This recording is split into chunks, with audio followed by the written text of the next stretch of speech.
So ಇವನು ಯೋಚನೆ ಮಾಡ್ತಾನೆ, ಈಗ ಆ ದೊಡ್ಡ ಸೈನ್ಯ ಹೊಡೆದಾಕಕ್ಕಿಂತ ಬೆಟರ್ ನಾವೇನಾದ್ರೂ ಮಾಡ್ಬಿಟ್ಟು ಸೊ ಈ ಪಟ್ಟದಾನೆ ಪಟ್ಟದ ಕುದುರೆಗೆ ಏನಾದ್ರು ಮಾಡ್ಬಿಟ್ರೆ ಹೆಂಗೆ ಅಂತೇಳಿ. ಈ ಸಾಳ್ವ ನರಸಿಂಹರಾಯಂಗೆ ಬೆಳಗ್ಗೆ ಬಂದು ನೋಡ್ತಾನೆ, ಪಟ್ಟದ ಕುದುರೆ ಇರಲ್ಲ. ಶಾಕ್ ಆಗುತ್ತೆ. ಅವನಿಗೆ ಇನ್ನೂ ಸಿಟ್ಟು ಬರ್ತತೆ, ಪಟ್ಟದ ಕುದುರೆನೇ ಹೊಡ್ಕೊಂಡು ಹೋಗಿದಾನಲ್ಲ ಇವನು, ಏನಾದ್ರೂ ಮಾಡ್ಲೇಬೇಕು ಇವನಿಗೆ, ನಾಳೆನೆ ಹೋಗಿ ದಾಳಿ ಮಾಡೋಣ. ಪಟ್ಟದಾನೆ ಪಟ್ಟದ ಕುದುರೆ ಅಂತಂದ್ರೆ ಈ ಕಿಂಗ್ಸ್ ಫೇವ್ರೇಟ್. ಅವನ್ನ ಸಪರೇಟ್ ಬೆಳೆಸೋರು, ಅವು ಸಪರೇಟ್ ವಿಶೇಷವಾಗಿ ಅವು ವಿಶೇಷ ಟ್ರೀಟ್ಮೆಂಟ್. ಆ ಪಟ್ಟದಾನೆ ಅಥವಾ ಪಟ್ಟದ ಕುದುರೆ ಸತ್ತೋದ್ರೆ ಯುದ್ಧ ಸೋತಂಗೆ ಲೆಕ್ಕ ಆಗಿನ ಕಾಲದಲ್ಲಿ. ಆಯ್ತು ಅಂತ ಹೇಳ್ಬಿಟ್ಟು ಇನ್ನೇನ್ ಮಾಡ್ತಾನೆ, ಆ ಗೂಟ ಹಿಂಗ್ ಹೊಡಿಲಿಕ್ಕೆ ಹೋಗ್ತಾನೆ. ಮತ್ತಿ ತಿಮ್ಮಣ್ಣ ನಾಯಕ ಹಿಂಗ್ ಕೈ ಇಟ್ಟಿರ್ತಾನೆ. ಆ ಕೈ ಮೇಲೆ ಗೂಟ ಬಿದ್ಬಿಟ್ಟು ಆ ಕೈ ಪಿಯರ್ಸ್ ಆಗಿ ಒಳಗಡೆ ಹೋಗ್ಬಿಡುತ್ತೆ. ಅಲ್ಲಿಂದ ಆ ಮೇಲ್ಗಡೆಯಿಂದ, ನಾನು ಅಲ್ಲೇನ್ ತೋರಿಸಿದಿನ, ಆ ಮೇಲ್ಗಡೆಯಿಂದ ಇಲ್ಲಿ ಕೆಳಗಡೆ ಇರೋ ಕೆರೆಗೆ ಆ ನೀರ್ ಕುಡಿತಿರೋ ಆನೆ ಹಣೆಗೆ ಹೊಡಿತಾನೆ. ಆ ಕಲ್ಲು, ಈ ಕಲ್ಲುಗಳನ್ನ ಬ್ಲಾಸ್ಟ್ ಮಾಡೋದು ಅಷ್ಟು ಈಸಿ ಅಲ್ಲ. ಅದು ಆ ಡೈನಮೈಟೇ ಹೆಚ್ಚು ಕಮ್ಮಿ ಫೇಲ್ ಆಗ್ಬೋದು ಹೊರತು ಈ ಕಲ್ಗಳು ಬ್ಲಾಸ್ಟ್ ಆಗಲ್ಲ ಮೇಡಮ್. ಆ ತರ ರಸಾಸಿದ್ರು ಅಂತ ಇದ್ರು ಇವರು, ಅಲ್ಕೆಮಿಸ್ಟ್ಗಳು ಅಂತ ನಾವೇನ್ ಕರಿತೀವಲ್ಲ ಮಾಡರ್ನ್ ಡೇ ಅಲ್ಲಿ. ಅವ್ರಿಗೆ ಈ ಗಿಡಮೂಲಿಕೆಗಳ ರಸಾಯನದಿಂದ ಚಿನ್ನ ಮಾಡೋ ತಂತ್ರ ಗೊತ್ತಿತ್ತು.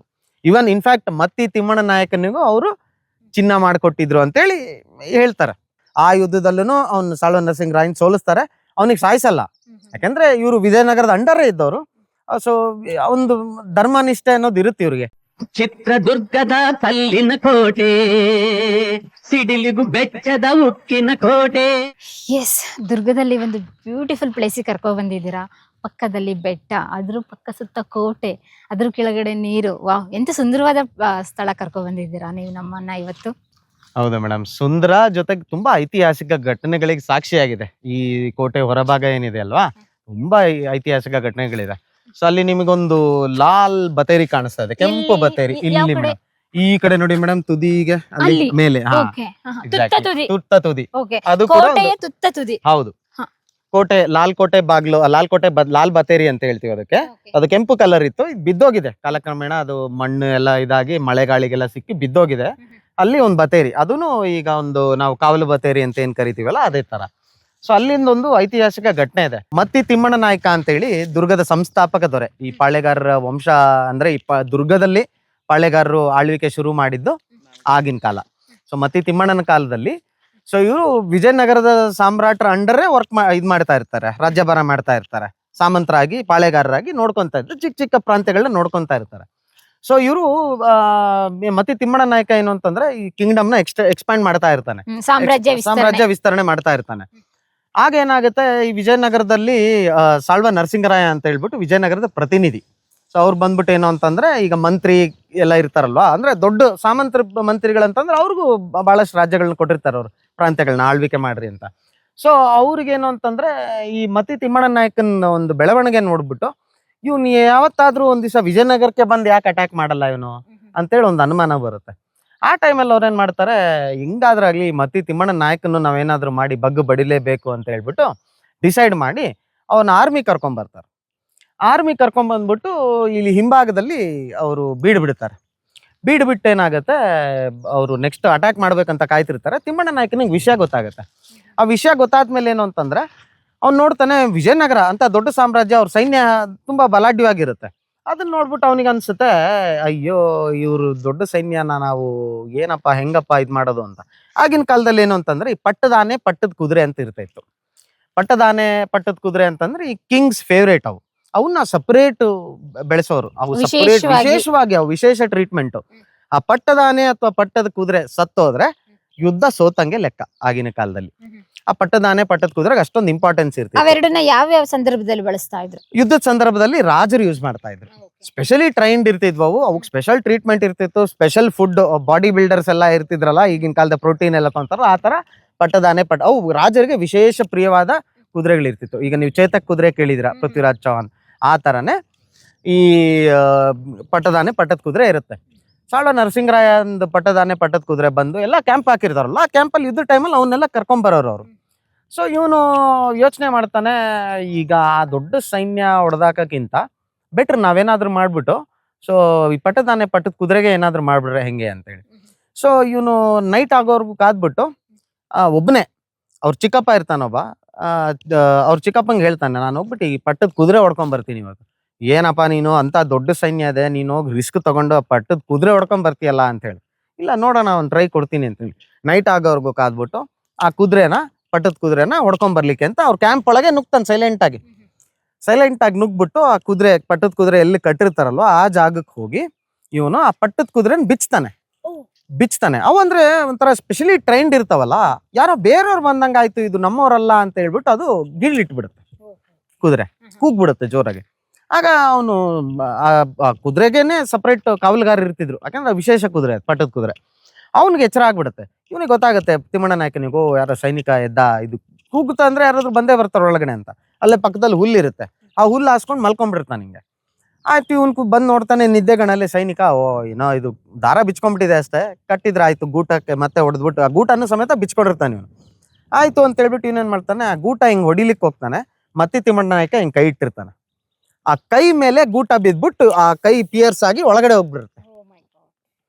ಅವನೇನ್ ಮಾಡ್ತಾನೆ, ಅಯ್ಯೋ ಇದು ಅವ್ನು ಅಷ್ಟು ನೋವಾದ್ರೂ ಅವ್ನು ತಡ್ಕೊಂಡು ಅಲ್ಲೇ ಇರ್ತಾನೆ, ಹಲ್ ಕಚ್ಕೊಂಡು ಸುಮ್ಮನೆ ಇರ್ತಾನೆ, ಅಷ್ಟು ವೀರ ಪರಾಕ್ರಮಿ ಅವನು. ಆಗೇನಾಗುತ್ತೆ, ಅವನು ಹೊರಗಡೆ ಹೋಗ್ತಾನೆ, ಅವ್ನು ನಿದ್ದೆಗಣ್ಣಲ್ಲಿ ಇರ್ತಾನೆ, ಬಿಡು ಏನೋ ಬಿಚ್ಕೊಂಡಿತ್ತು ನಾನು ಹಾಕ್ದೆ, ಇನ್ನೇನು ಗೂಟ ಹೊಡೆದಿದ್ದೀನಿ ಮತ್ತೆ ಬಿಚ್ಕೊಳ್ಳಲ್ಲ ಅದು ಅಂತ. ಇವನು ಏನ್ ಮಾಡ್ತಾನೆ, ಈ ಬಲಗೈ ಇಟ್ಟಿರ್ತಾನೆ, ಬಲಗೈದು ಈ ಭಾಗಕ್ಕೆ ಬಿದ್ದಿರುತ್ತೆ, ಅಂಗೈ ಇದಕ್ಕೆ ಇದ್ರೊಳಗೆ ಹೋಗಿರುತ್ತೆ ಫುಲ್ಲು. ಇವನಿಗೆ ಬೇರೆ ಏನೋ ಆಪ್ಷನ್ ಇರಲ್ಲ, ಎಡಗೈಯಿಂದ ಕತ್ತಿ ತಗೊಂತಾನೆ, ಈ ಭಾಗ ಕಟ್ ಮಾಡ್ಕೊಂತಾನೆ. ಏನು ಆಪ್ಷನ್ ಇಲ್ಲ, ಯಾಕಂದ್ರೆ ಅದನ್ನ ಸಮೇತ ಹೊತ್ಕೊಂಬರಕ್ ಆಗಲ್ಲ. ಕಟ್ ಮಾಡ್ಕೊಂತಾನೆ, ಒಂದು ಈ ರುಮಾಲ್ ತರದ್ ಇದನ್ನ ಬಟ್ಟೆ ತಗೊಂತಾನೆ, ಸುತ್ಕೊಂತಾನೆ ಅದಕ್ಕೆ ಆ ಟೈಮಲ್ಲಿ. ನಂತರ ಆ ಕುದುರೆ ನೋಡ್ಕೊಂಡು ಓಡ್ ಬರ್ತಾನೆ ಅಲ್ಲಿಂದ, ಹೊಡ್ಕೊಂಡ್ ಬಂದ್ಬಿಟ್ಟು ಇಲ್ಲಿ ಮೇಲ್ದುರ್ಗಕ್ಕೆ ಬಂದು ಕಟ್ಟಾಕಿರ್ತಾನೆ. ಇಲ್ಲೇ ಮೇಲ್ದುರ್ಗ ಅಂದ್ರೆ ಹಿಂದ್ಗಡೆ ಇದ್ರ ಹಿಂಭಾಗ ಬರೋದು, ಅಲ್ಲಿ ಕಟ್ಟಾಕೊಂಡಿರ್ತಾನೆ. ಈ ಸಾಳ್ವ ನರಸಿಂಹರಾಯನಿಗೆ ಬೆಳಗ್ಗೆ ಬಂದು ನೋಡ್ತಾನೆ, ಪಟ್ಟದ ಕುದುರೆ ಇರಲ್ಲ, ಶಾಕ್ ಆಗುತ್ತೆ. ಅವನಿಗೆ ಇನ್ನೂ ಸಿಟ್ಟು ಬರ್ತತೆ, ಪಟ್ಟದ ಕುದುರೆನೇ ಹೊಡ್ಕೊಂಡು ಹೋಗಿದಾನಲ್ಲ ಇವನು, ಏನಾದ್ರೂ ಮಾಡ್ಲೇಬೇಕು ಇವನಿಗೆ, ನಾಳೆನೆ ಹೋಗಿ ದಾಳಿ ಮಾಡೋಣ. ಇಲ್ಲಿ ತಿಮ್ಮಣ್ಣ ನಾಯಕನ ಕೆರೆ ಅಂತ ಬರುತ್ತೆ, ಯಾವ ಭಾಗದಲ್ಲಿ? ಈ ಭಾಗದಲ್ಲಿ ಮೇಡಮ್. ಓಕೆ, ಇದು ಯಾವ ಕೆರೆ? ಇದು ಅದೇ ನಾ ಹೇಳಿದಲ್ಲ ಒಡ್ಡು, ಇದು ಒಡ್ಡಿಂದ ನೀರು, ಇದು ಎಕ್ಸೆಸ್ ನೀರು ಈ ಕಡೆ ಬರ್ತಾವೆ. ಅಲ್ಲಿ ತಿಮ್ಮಣ್ಣ ನಾಯಕನ ಕೆರೆ ಅಂತ ಆ ಕಡೆ ಬರುತ್ತೆ, ಆ ಭಾಗ ಮೇಡಮ್. ಅಲ್ಲಿ ನಿಮಗೆ ಫೆನ್ಸಿಂಗ್ ಕಾಣುತ್ತೆ ಮೇಲ್ಗಡೆ ನೋಡಿದ್ರೆ ನೀವು, ಗ್ರೀನು ಯೆಲ್ಲೋ ಪೇಂಟ್ ಅಲ್ಲಿ. ಈ ಕಡೆ ಬನ್ನಿ ಮೇಡಮ್, ಈ ಕಡೆ ಕಾಣುತ್ತೆ, ಅಲ್ಲಿ ಅದು ಕೆರೆ ಏರಿಯಾ, ಅದು ಗೊತ್ತಾಯ್ತು, ಕೆರೆ ಏರಿಯಾ ಅದು. ಆ ಕೆರೆ ಏರಿಯಾ ಆ ಕಡೆ ಕೆರೆ ಇದೆ ಅದು. ಸೊ ನೆಕ್ಸ್ಟ್ ಆ ಕೆರೆಗೆ ಪಟ್ಟದ ಆನೆನ ಹೊಡ್ಕೊಂಬಂದ್ ಬೆಳಿಗ್ಗೆನೆ ಇವ್ರು ಅವತ್ ಬಂದ್ಬಿಟ್ಟು ಒಂದು ಅವಾಗಿನ ಕಾಲದಲ್ಲೆಲ್ಲ ಏನು ಅಂತಂದ್ರೆ ಯುದ್ಧ ಏನು ಅಂತಂದ್ರೆ ಸುಮ್ನೆ ಯಾವ ಬೇಕೋ ಅವಾಗೆ ಮಾಡ್ತಿರ್ಲಿಲ್ಲ, ಅದಕ್ಕೊಂದು ಪರ್ಟಿಕ್ಯುಲರ್ ಟೈಮಿಂಗ್ ಇರೋದು. ರಣವೀಳ್ಯ ಅಂತ ಹೇಳಿ ಕೊಟ್ಟು, ಯುದ್ಧ ಈ ಟೈಮಿಗೆ ನಾವು ಬರ್ತಿದೀವಿ, ಈ ಟೈಮಿಗೆ ಅಟ್ಯಾಕ್ ಆಗುತ್ತೆ, ಎರಡು ಸೈಡ್ನವ್ರು ಬಂದು ಅಟ್ಯಾಕ್ ಮಾಡೋರು. ಇವ್ ಬೆಳಗ್ಗೆನೆ ಬಂದ್ಬಿಟ್ಟು ಒಂದು ನೀರ್ ಕುಡ್ಸಕ್ಕೆ ಅಂತ ಆನೆಗೆ ನೀರ್ ಕುಡಿಸ್ತಾ ಇರ್ತಾರೆ ಪಟ್ಟದ ಆನೆಗೆ. ಇವನ ಹತ್ರ ಕೈ ಇರಲ್ಲ, ಅವನಿಗೆ ಮೋಟಗೈ ತಿಮ್ಮಣ್ಣ ಅಂತಾನೆ ಫೇಮಸ್, ಒಂದೇ ಕೈ ಇರುತ್ತೆ. ಈ ಕೈ ಇರೋದೇ ಇಲ್ಲ, ಈ ಅಂಗೈ ಇರಲ್ಲ. ಮೋಟಗೈ ತಿಮ್ಮಣ್ಣ ಅಂತಾನೆ ಹೆಸರು, ಇತಿಹಾಸದಲ್ಲೂ ದಾಖಲಾಗಿದೆ ಅದು. ಈ ಕೈ ಇರಲ್ಲ. ಆ ಕೆಂಪು ಬತೇರಿ ನಾನೇನ್ ತೋರಿಸಿದ್ನಲ್ಲ, ಅಲ್ಲಿ ನಿಂತ್ಕೊಂಡು ನೋಡ್ತಾನೆ. ನೋಡಿದ್ರೆ ಇಲ್ಲಿ ಕೆಳಗಡೆ ಪಟ್ಟದ ಆನೆಗೆ ನೀರ್ ಕುಡಿಸ್ತಾ ಇರ್ತಾರೆ. ಇವನೇನ್ ಮಾಡ್ತಾನೆ, ಈ ಕೈ ಇರಲ್ಲ, ಬಾಣ ಉಡ್ಬೇಕು. ಅಷ್ಟು ದೂರದಿಂದ ಬೇರೆ ಏನು ಈಟಿ ಬರ್ಚಿ ಅಂತೂ ಹೊಸಕ್ಕಾಗಲ್ಲ, ಬಾಣ ಒಂದೇ ಬಿಡಕ್ ಸಾಧ್ಯ. ಇವನೇನ್ ಮಾಡ್ತಾನೆ, ಒಂದು ಕಾಲಲ್ಲಿ ಈ ಬಿಲ್ಲನ್ನ ಒತ್ತಿ ಹಿಂಗ್ ಹಿಡ್ಕೊಂತಾನೆ, ಮೆಟ್ಟು ನಿಲ್ತಾನೆ, ಇನ್ನೊಂದು ಕೈ ಸಹಾಯದಿಂದ ಆ ಬಿಲ್ನ ಊಡ್ತಾನೆ. ಒಂದು ಒಂದೇ ಕೈಯಲ್ಲಿ. ಅಲ್ಲಿಂದ ಆ ಮೇಲ್ಗಡೆಯಿಂದ, ನಾನು ಅಲ್ಲೇನ್ ತೋರಿಸಿದಿನ ಆ ಮೇಲ್ಗಡೆಯಿಂದ ಇಲ್ಲಿ ಕೆಳಗಡೆ ಇರೋ ಕೆರೆಗೆ ಆ ನೀರ್ ಕುಡಿತಿರೋ ಆನೆ ಹಣೆಗೆ ಹೊಡಿತಾನೆ. ಓ ಮೈ ಗಾಡ್, ಇನ್ನೆಷ್ಟು ಗುರಿ ಇಟ್ಟಿದ್ರು ಹಾಗಾದ್ರೆ. ಹೌದು, ಗುರಿ ಹೇಗಿರ್ಬೇಕು? ಖಂಡಿತ ಅಷ್ಟು ವೀರ ಪರಾಕ್ರಮಿ ಅವನು. ಮತ್ತೆ ತಿಮ್ಮಣ್ಣ ನಾಯಕ ಅತ್ಯಂತ ವೀರದೊರೆ. ಸೊ ಅಲ್ಲಿಂದ ಹೊಡೆದಿದ್ದು ಆನೆ, ನೀರ್ ಕುಡಿತಿರೋ ಆನೆ ಹಣೆಗೆ ಬೀಳುತ್ತೆ, ಡೈರೆಕ್ಟ್ ಹಣೆಗೆ ಬೀಳುತ್ತೆ. ಹಣೆ ಸೀಳಾಕಿ ಆನೆ ಅಲ್ಲೇ ಗೀಳಿಟ್ಟು ಅಲ್ಲೇ ಸತ್ತೋಗುತ್ತೆ, ಒಂದೇ ಏಟಿಗೆ. ಆ ತರ ಬಾಣ ಬಿಡ್ತಾನೆ. ಸೊ ಆ ಬಾಣ ಬಿಟ್ಟಾದ್ಮೇಲೆ, ಅದ್ ಸತ್ತಾದ್ಮೇಲೆ ಪಟ್ಟದ ಆನೆ ಸತ್ರು ಅಂತಂದ್ರೆ ಸೈನಿಕರಿಗೆ ಒಂದೇ ಸಂದೇಶ, ಅದು ಯುದ್ಧ ಸೋತಂಗೆ ಅಂತ ಹೇಳಿ. ಆದ್ರೂ ಒಂದು ಸಾಳ್ವ ನರಸಿಂಹರಾಯ ಬಿಡಲ್ಲ, ಬರ್ರೋ ಅಟ್ಯಾಕ್ ಮಾಡೋಣ ಅಂತ ಹೇಳ್ಬಿಟ್ಟು ಎಲ್ಲಾ ಸೈನಿಕರು ಕರ್ಕೊಂಡು ಅಟ್ಯಾಕ್ ಮಾಡಕ್ ಬರ್ತಾರೆ. ದುರ್ಗದ ಸೈನಿಕರು ರೆಡಿ ಇರ್ತಾರೆ, ಇವ್ನು ಹೇಳಿರ್ತಾನೆ ನಾನು ಪಟ್ಟದ ಆನೆ ಹೊಡಿತೀನಿ, ರೆಡಿ ಇರ್ತಾರೆ. ಆ ಯುದ್ಧದಲ್ಲೂ ಅವ್ನು ಸಾಳ್ವ ನರಸಿಂಹರಾಯನ್ ಸೋಲಿಸ್ತಾರೆ. ಅವನಿಗೆ ಸಾಯಿಸಲ್ಲ, ಯಾಕಂದ್ರೆ ಇವರು ವಿಜಯನಗರದ ಅಂಡರೇ ಇದ್ದವರು.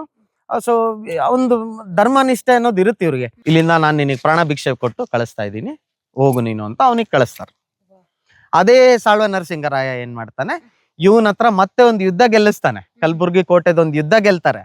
ಆ ಗೆದ್ದಾದ್ಮೇಲೆ ಇವನ್ ಮೇಲೆ ಹೊಟ್ಟೆ ಉರಿ ಇರುತ್ತೆ, ಯಾಕಂದ್ರೆ ಇಲ್ಲಿ ಬಂದು ಪಟ್ಟದಾನೇನೆ ಹೊಡೆದು ನನಗೆ ಹಿಂಗ್ ಅವಮಾನ ಮಾಡಿ ಕಳಿಸಿರ್ತಾನಲ್ಲ ಅಂತ ಹೇಳ್ಬಿಟ್ಟು. ಆದ್ರೂ ಫ್ರೆಂಡ್ಶಿಪ್ ಕಾಂಪ್ರಮೈಸ್ ಅಂತ ಹೇಳಿ ಮಾಡ್ಕೊಂಡು ಮತ್ತೆ ತಿಮ್ಮಣ್ಣ ನಾಯಕನಿಗೆ ಮತ್ತೆ ಅಲ್ಲಿಗೆ ವಿಜಯನಗರಕ್ಕೆ ಏನೋ ಮಾತಾಡ್ಬೇಕು ಬಾ ಅಂತ ಹೇಳಿ ಕರೆಸ್ಕೊಂಡು ಅವ್ನಲ್ಲೇ ಪ್ರಿಸನ್ ನಲ್ಲಿ ಇಟ್ಟು ಅಲ್ಲೇ ಸಾಯ್ತಾನ ಅವನು ಮತ್ತೆ ತಿಮ್ಮಣ್ಣ ನಾಯಕ. ಈ ರೀತಿ ಆಗುತ್ತೆ. ಹೌದು.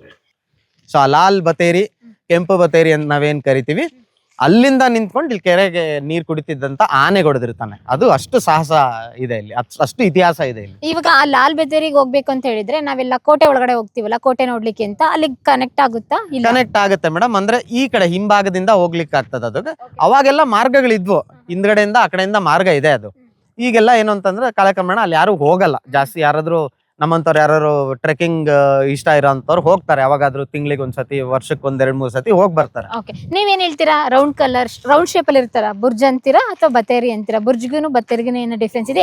ಎರಡು ಒಂದೇನೆ. ಬತೇರಿ, ಕಾವಲು ಬತೇರಿ.